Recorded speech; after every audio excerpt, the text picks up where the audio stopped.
Ouais, enfin, tu prends la seringue, tu te la mets dans le nez et là t'auras une peluche. Coucou. Je suis super heureux de vous retrouver pour ce 35e épisode de Fasciné. Et comme à l'accoutumée, je vais tâcher de vous présenter un top 3 des crescendo des supposés meilleurs films qui s'inviteront mercredi prochain dans vos salles. Donc le 16 septembre. Au programme d'aujourd'hui, Superman s'est reconverti, Spider-Man en a fait de même, et James Franco va vous faire frissonner. Calembour, despote et bananier, bienvenue dans Fasciné.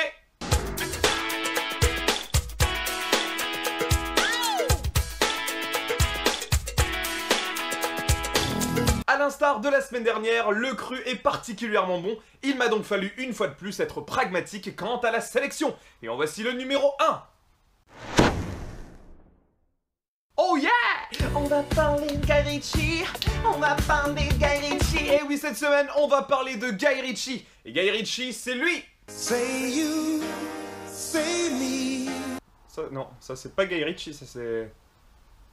Barry White? Bref. Mise en scène par l'un des réalisateurs les plus talentueux de sa génération sur qui nous allons bien évidemment revenir, Agents très spéciaux Code Uncle est une comédie d'espionnage américano-britannique concoctée avec un budget à hauteur de 75 millions de dollars. Il mettra en scène notre Man of Steel international, j'ai nommé Henry Cavill, qui œuvrera aux côtés de Armie Hammer, un acteur que vous avez déjà rencontré dans Lone Ranger, J. Edgar et The Social Network. Rien que ça. Agent Uncle est une adaptation de la série de Man from Uncle, diffusée dans les années 60 sur la NBC pour une durée de 4 ans. A l'origine, c'est Tom Cruise et George Clooney qui devaient interpréter les rôles titres, mais pour des soucis d'emploi du temps, ils ont dû se défiler. Les bougres! Côté scénar, nous sommes dans les années 60 en pleine guerre froide et nous suivons un agent américain ainsi qu'un agent russe, travaillant respectivement pour la CIA et le KGB. Contraints à laisser de côté leur ego et leurs querelles ancestrales, ils vont devoir affronter une organisation terroriste déterminée à mettre à mal l'équilibre entre les États, et ce grâce au marché des armes et du nucléaire. Pour ce faire, leur seul contact se trouve être la fille d'un scientifique porté disparu qui lui a les capacités d'infiltrer cette dangereuse compagnie. Ils vont donc devoir unir leurs forces pour éviter une catastrophe internationale. Pour être certain de réaliser cette adaptation à la perfection, les studios se sont entourés d'une équipe redoutable, mais surtout d'un excellent capitaine capable de tenir une barre de cette importance. Et qui de mieux que Guy Ritchie? Son univers, son style et ses compétences ont déjà fait mouche à maintes reprises sur grand écran, et ce n'est certainement pas les fans de Sherlock Holmes qui me contrediront. Mais personnellement, si je ne devais vous en conseiller qu'un seul, eh bien ce serait Snatch. Il est incisif, corrosif, détonnant et il use abondamment de l'humour noir avec une véritable maîtrise. Et franchement, voir Brad Pitt en Romanichel avec l'accent le plus improbable du monde, bah... ça n'a pas de prix. Pour le reste... Il y a Mastercard. Bon, ok, je vous vois venir avec vos gros sabots. Encore un film d'espionnage? Après Kingsman, Spy, Hitman, American Ultra, Mission Impossible 5 ou même le prochain James Bond, donc Spectre, on a vraiment l'impression que le registre est inépuisable et ne cesse de pulluler sur notre grand écran. Mais donc, pourquoi tout de même Agents très spéciaux Code Uncle? Eh bien déjà pour plusieurs raisons. Alors déjà, sachez qu'à l'époque, la série a rencontré un franc succès et a même eu le droit à certains spin-offs. Voilà, tant les gens étaient emballés. Donc déjà, ça nous promet du bon côté scénario. Et deuxièmement, bah c'est comme une série qui a inspiré le James Bond que l'on connaît aujourd'hui. Excusez-moi du peu. Et en plus, entre les mains de Ritchie, bah ça nous promet un coup de maître assuré. Et tout de suite, le maintenant si.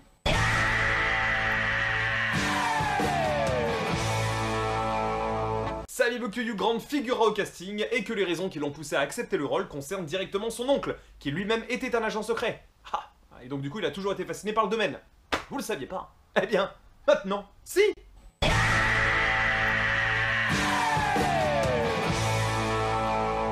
Et passons sans plus attendre au numéro 2. Waouh, mais quelle super transition! On reste à la même époque et cette fois-ci on troque nos flingues, nos fusils et nos grenades pour des fous, des cavaliers et des tours. Et bienvenue dans l'univers impitoyable des échecs. Comme pour le film précédent, c'est Edward Zwick qui a été engagé sur le projet et donc une pointure de la mise en scène sur qui nous allons revenir juste après.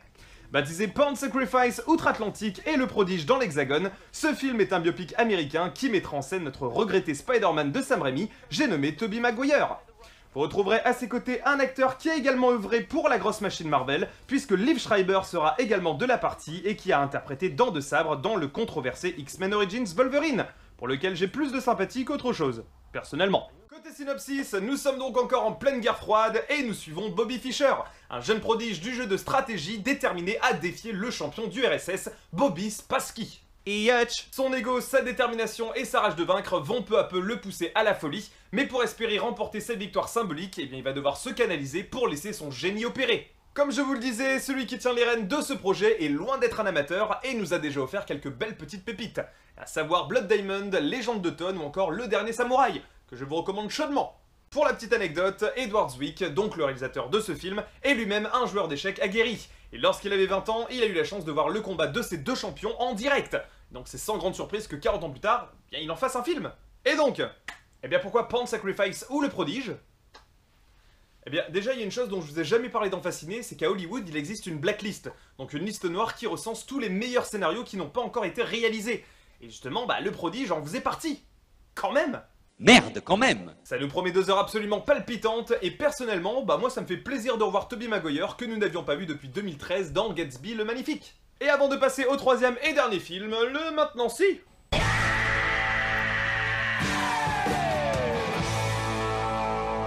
Saviez-vous que le véritable Bobby Fischer avait rejoint une secte radicale qui interdisait la prise de médicaments? Et lorsqu'il tomba gravement malade et que son état réclamait une dialyse, eh bien il refusa le traitement, ce qui entraîna sa mort en Islande à l'âge de 64 ans. Vous le saviez pas, hein? Ah, je bave. Eh bien maintenant si!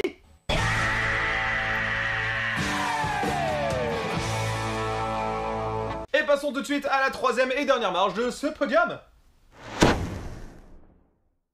Waouh, encore une belle transition. On reste dans le biopic et cette fois-ci on échange Tobey Maguire pour Jonah Hill. Et ça nous promet d'être envoûtant. Réalisé par Rupert Gould, un réalisateur scénariste dont ce n'est que le premier film, True Story est comme son nom l'indique inspiré d'une histoire vraie, mais on va y revenir. Porté par deux grands noms du cinéma hollywoodien que sont James Franco et Jonah Hill, ce film a été présenté en janvier dernier au festival Sundance de Salt Lake City. Ce n'est d'ailleurs pas la première fois que les deux comédiens partagent l'affiche ensemble, puisqu'ils avaient déjà été réunis devant la caméra de Seth Rogen en 2013 pour C'est la fin, un film beaucoup plus léger. Pourquoi les gens portent-ils tant d'intérêt pour le morbide? Voilà la question que traite cette œuvre et on va d'ailleurs en parler tout de suite. Côté scénario, nous sommes aux États-Unis et plus précisément à New York, et nous suivons Michael Kinkle, un journaliste fraîchement remercié du New York Times pour ses bons et loyaux services. En effet, il a récemment falsifié des informations capitales dans un article écrit par ses soins, ce qui a provoqué un véritable raz-de-marée médiatique que l'on appellera de nos jours un bad buzz. Bitácora espacial. Me he despertado del hipersueño en un planeta extraño. Mais il voit la chance tourner lorsqu'il est contacté par Christian Lango, un serial killer qui lui avoue s'être fait passer pour lui pendant plusieurs années. Sans trop vouloir m'avancer, j'avoue que la question que soulève l'œuvre est plutôt pertinente. Le cinéma a d'ailleurs approché le thème à maintes reprises, et citer les films qui traitent de serial killers serait aussi long que de citer les comédies du 7e art. Qu'est-ce qui peut pousser un être humain normalement constitué à commettre de telles atrocités, alors que de son côté la médecine est encore incapable de nous donner des raisons scientifiques et surtout rationnelles? Voilà, on a peur de ce qu'on ne comprend pas, et ce depuis la nuit des temps. Et donc, eh bien pourquoi True Story? Eh bien, ça faisait un petit moment que le film avait été annoncé, mais j'avoue que j'adore ce genre d'œuvre capable de repousser les limites de son synopsis. Dans le fond, il y a un véritable côté psychologique dans cette œuvre, puisque vous continuerez à y réfléchir après avoir quitté la salle. Et si tout vous semble normal et que rien ne mérite d'être débattu, bah c'est que c'est vous le prochain psychopathe. Et franchement, James Franco en serial killer manipulateur, bah ça m'étonne qu'on lui ait pas filé ce genre de rôle avant. Ça va être cool. Et pour finir ce 35e épisode de Fasciné, le dernier maintenant si!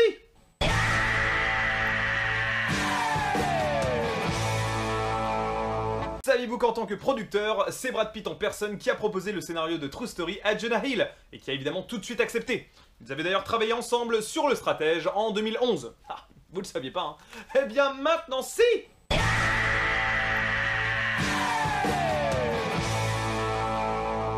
Voilà! Merci à vous d'avoir suivi cette chronique, j'espère vous avoir donné l'envie d'aller voir au moins l'un de ces 3 films, sinon bah je m'en fous. Bisous la famille, portez-vous bien, ciao! Et rendez-vous dans les salles obscures. J'espère que ces films vont vous fasciner.